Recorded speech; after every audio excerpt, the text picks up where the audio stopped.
to change frame size in KineMaster. Let's begin with the tutorial. Firstly, open your KineMaster.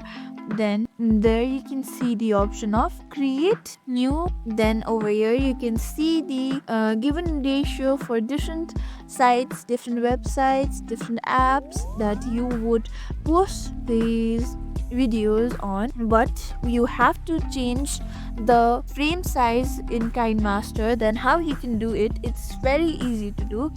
Tap on one of your creation, then over here you can see the option of settings. Tap on it.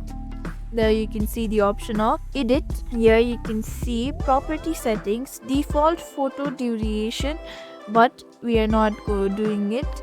Here you can see fit in screen, fill screen, like this. You can change the